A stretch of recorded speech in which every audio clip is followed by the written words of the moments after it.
rock gaúcho, principalmente dos anos de 1980, é reverenciado até hoje. As bandas que fizeram parte da cena na época foram as responsáveis por permitirem que o estilo ganhasse espaço e se tornasse cada vez mais reconhecido no país. E alguns professores da Unicinos participaram da construção da obra Fragmentos de Memória do Rock Gaúcho, que reúne um livro, um documentário e um disco de vinil. E é para falar mais sobre essa produção que recebemos aqui no estúdio, Fabrício Silveira, professor do programa de pós-graduação em comunicação da Unicinos. Seja bem-vindo à Conexão, tudo bem? Obrigado, tudo bem? Olá, professor, seja bem-vindo. Bom, Tudo a gente bem. começa justamente querendo saber como é que surgiu a ideia, então, de dar vida a essa obra. Essa ideia partiu do Charles de Pinto e do Gustavo Borba, que são professores aqui da casa.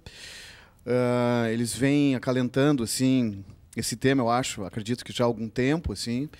E eu fui convocado, né, então, a contribuir com um artigo. Eu tenho um trabalho de pesquisa na casa também sobre música pop e tal. Eu acho que isso motivou assim a esse convite que eu recebi do Gustavo, no caso. E acho que também o fato de que o Gustavo é meu companheiro, digamos, de jornada, assim, nesse período da década de 80, em Santa Maria, onde a gente se formou, de onde a gente vem. Então, acho que a gente compartilhou assim um pouco esse cenário, né? Acho que a gente viu se constituir, digamos, essa cena assim do rock no Rio Grande do Sul, e a gente viu daquele lugar, né? Daquele lugar onde a gente estava.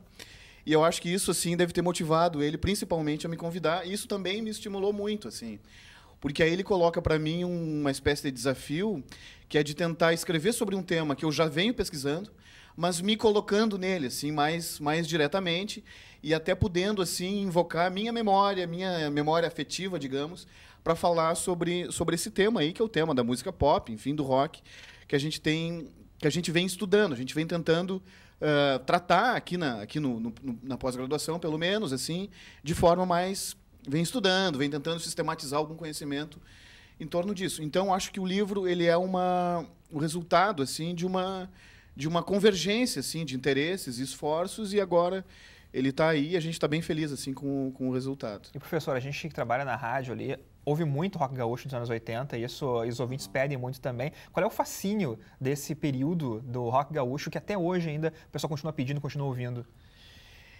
É muito difícil dizer, explicar essas razões, assim. Mas eu acho que tem esse peso inaugural, assim, né? Eu acho que ali começa a se constituir uma identidade muito forte, assim. Eu acho que é muito marcante, né? Porque até hoje, digamos, alguns desses artistas continuam na ativa. A gente tem uma imagem assim do que seja o rock gaúcho. Isso nos toca muito, né? Aciona muito a nossa memória e tal. Acho que isso embalou muito assim as nossas primeiras experiências assim de sair de casa, as festas, reuniões dançantes. Né?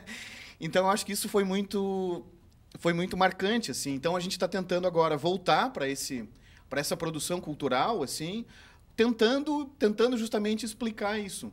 Os textos, eu acho que se permitem muito essa memória. Os textos têm quase um caráter de depoimento pessoal, assim. O meu próprio, né, também tem uma dimensão assim que é muito de acionar uma lembrança aí da época e tentar produzir criticamente assim sobre ela, né? Bom, o Rodrigo está mostrando aqui o livro, né, que está em mãos. Professor, como é que esse livro está organizado? Assim, ele tem quantos capítulos? Tem aí diferentes autores? Tem. São 6 capítulos, né? Tem o meu, que abre, dá uma espécie de panorama para o trabalho, fazendo uma discussão meio sobre esse conceito mesmo, né? O que é o rock gaúcho? Que gaúcho é esse? Do rock gaúcho. Tem um texto do Mauro Borba na sequência, tem um texto do Gustavo Borba, tem o texto do Porã, tem o texto do Jimmy Joy e do Teddy Correia. É interessante assim que a gente tem pelo menos 3 perspectivas, né? A gente tem uma perspectiva acadêmica, a gente tem a perspectiva do fã, de quem viveu aquele momento como fã, e a gente tem também aí a perspectiva dos músicos, no caso, né? Então a gente tem o mesmo tema sendo abordado por diferentes vieses, assim. Então, cada um coloca a sua característica, claro. O É. senhor, como pesquisador, né, professor, enfim, o seu texto vai ser um pouco mais acadêmico. Mas, como o senhor disse, também tem essa questão da experiência, né, do que o senhor viveu em Santa Maria. Então isso aparece também, né? Então, claro, eu tô falando como um professor, alguém que está estudando o tema, mas inevitavelmente...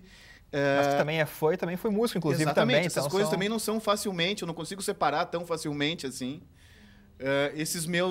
os meus olhares, né? Como fã, como músico e como pesquisador. A ênfase ainda é um pouco mais, no meu caso, do pesquisador. Mas, de todo modo, isso está um pouco misturado, assim. Eu acho que isso dá também uma riqueza para o trabalho, né? Eu acho que esse é um tema tão interessante, tão próximo da gente, nos afeta tanto, a gente convive tanto com ele, assim. E a gente está tentando, então, mexer com ele de outro modo, produzir registros também, né? A gente tem pouca bibliografia, assim, sobre esse tema, né? É um tema próximo e, no entanto, é tão pouco estudado. Então, eu acho que o livro também ele fica assim como uma espécie de convite, né? De convite para que as pessoas, para que esse assunto seja revisto. Tem toda uma coisa também que é interessante, que é de uma memória recente, né? Do Estado ou da cidade de Porto Alegre. O Bonfim aparece aí no texto do Mauro Borba, Santa Maria aparece aí também no meu texto e no texto do Gustavo. Então, acho que tem uma tentativa assim de tentar produzir algum conhecimento, produzir registros sobre coisas que nos afetam muito, que são muito próximas e que, no entanto, até agora estão, conforme a gente julga, pouco estudadas e que mereceriam então aí ser mais tratadas, enfim, mais debatidas assim. E legal que o projeto não fica apenas no livro, né, professor? Não. O projeto tem um pacote, né? O livro é uma parte aí desse projeto. Tá para sair um CD e um documentário também para o ano que vem. Então, tem mais coisa vindo, assim, tem mais coisa vindo. Interessante é dizer também é que parece que a gente está vivendo no momento, assim, uma espécie de demanda por essa memória, né? Então, tá para sair um documentário sobre o Bonfim, né? Então, saiu um curta documental há uns anos atrás sobre a lancheria do parque. Então, tá tendo um movimento, assim, de registrar e de, enfim, documentar, trazer à tona, debater essa época, porque ela é uma época importante do ponto de vista da nossa formação, né? Eu não digo da minha formação, mas tipo da formação da cultura urbana contemporânea do Estado, assim. Então, eu acho que isso que é interessante que tenha essa demanda e, de algum modo, esse projeto todo, não só o livro, mas todo o pacote, assim, do qual o livro faz parte, de algum modo estão respondendo, assim, a essa demanda por um entendimento, né, melhor aí, tal, dessa história recente aqui do Estado. Muito bacana, professor. Bom, a gente tem então as informações, né, Rodrigo? O lançamento acontece amanhã em Porto Alegre. Isso, às 7h30 no auditório e mezanino da Livraria Cultura, no Urbão Shopping Country, em Porto Alegre, com presença ali dos escritores também do livro. Vai ser uma oportunidade de vocês também se encontrarem, se reunirem, trocarem algumas ideias. Exatamente, faremos um brinde, vai ter uma canja do Jimmy Joy também. Que conversa comigo hoje de tarde na Rádio Unicinos, a partir das 3 horas no satélite. Exatamente, então tem uma série de coisas aí acontecendo em conjunção, assim, é só e a gente queria convidar todo mundo. Tá certo. Então, professor, muito obrigada pela participação, pela presença. Sucesso com o livro. Obrigado, valeu. Obrigada, até a próxima. Valeu.